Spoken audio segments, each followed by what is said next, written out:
एक बहुत गरीब किसान था। वह अपनी बेटी के साथ एक झोपड़ी में रहता था। उसके पास खेती करने के लिए कम जमीन थी। उसी फसल बेचकर थोड़े से रुपए मिलते थे। उन रुपयों से वे लोग ठीक सा खाना भी नहीं खा पाते थे। वह राजा के पास अपनी समस्या लेके गया। राजा दयालु था। उन्होंने किसान को अपनी जमीन में से कुछ हिस्सा दे दिया। खेती करने के लिए उन्होंने कहा, ये जमीन तो हमारी ही रहेगी, लेकिन उस पर उगने वाली फसल तुम्हारी होगी। किसान ने राजा को बहुत बहुत धन्यवाद दिया। एक दिन वह खेत की जुताई कर रहा था। तभी उसका हल किसी कठोर चीज से टकराया। उसने वह खोद कर देखा तो उसे सोने की एक ओखली मिली। किसान ईमानदार था। उसने अपनी बेटी से कहा, हमें यह ओखली राजा के खेत में से मिली है। जिसकी जमीन है उसी की ये ओखली भी है, इसलिए हमको राजा को लौटा देनी चाहिए।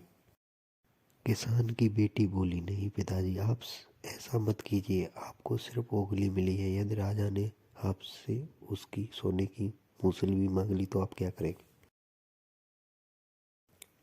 आप इस ओखली को अपने पास ही रखिए। लेकिन किसान को यह बात ठीक नहीं लगी। वह बोला, जो चीज हमें मिली ही नहीं वह मांगने का राजा को कोई अधिकार नहीं।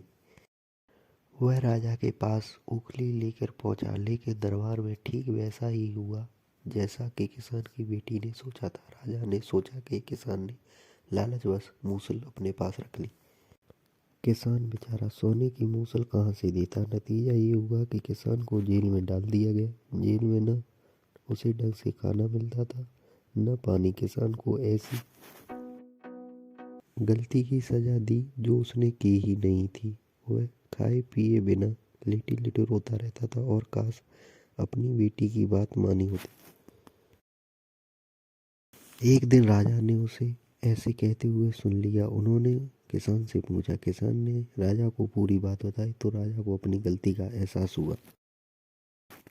किसान को तुरंत छोड़ा गया। किसान की बेटी को राजा ने दरबार में बुलाया। उससे बात करने के बाद राजा को पता चल गया कि वह कितनी बुद्धिमान है। किसान की बेटी को राज्य के